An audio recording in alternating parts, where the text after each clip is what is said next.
बुद्धिमान भीम। एक बहुत खूबसूरत गांव था। उसका नाम ढोलकपुर था। उस गांव में एक नदी थी जो हमेशा बहती ही रहती थी।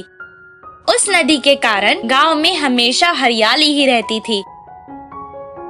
कुछ साल बाद वहाँ बारिश होना बंद हो गई और नदी सूखकर बंजर हो गई और गांव में काम ना होने के कारण गांव के लोग दूसरे गांव में काम के कारण जाने लगे।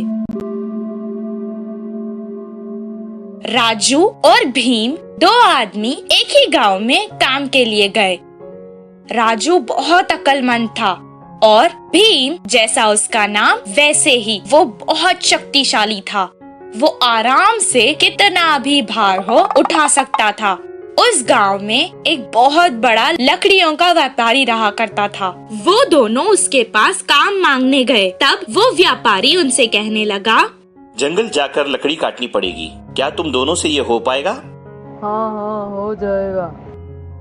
ये तो कोई मुश्किल का काम नहीं। तब व्यापारी ने जवाब दिया, तुम दोनों जितने पेड़ एक दिन में काट कर लाओगे उस हिसाब से ही तुम्हें पैसे मिलेंगे।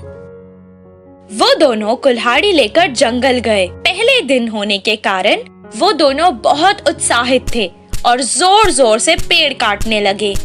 भीम ज्यादा ताकतवर होने के कारण बहुत जल्द ही 10 पेड़ काट चुका था। राजू के लिए ये मुश्किल काम था, पर उसने भी कर दिखाया और 10 पेड़ काट डाले। दोनों का ये काम देखकर व्यापारी ने उन्हें शाबाशी दी और अच्छा खाना दिया। खाना खाने के बाद वो दोनों एक पेड़ के नीचे आराम से सो गए। दूसरे दिन उसी उत्साह से वो दोनों फिर से जंगल गए। राजू कल की तरह आज भी 10 पेड़ काट चुका था। भीम ने सिर्फ 8 पेड़ ही काटे थे। हर रोज राजू 10 पेड़ काटता और भीम एक दिन 6 पेड़, तो दूसरे दिन 4 पेड़, फिर 2 पेड़, ऐसा करके काम कम करते रहा था। तब भीम खुद से कहने लगा, क्या हो गया है मुझे? क्या पेड़ काटने की वजह से मेरी ताकत कम हो गई है? वो व्यापारी के पास आया और कहने लगा, साहब, मेरी तबीयत खराब होती जा रही है। मुझसे ये पेड़ काटने का काम अभी नहीं होगा। मैं वापस चला जाता हूँ। अच्छा ठीक है, एक बार तुम्हारी कुल्हाड़ी तो दिखाओ। भीम जाकर कुल्हाड़ी लाया, उसे दे दी। व्यापारी ने उस कुल्हाड़ी को देखा। इतने दिन से तुम बस अपने बल का प्रयोग कर रहे थे और बुद्धि का नहीं।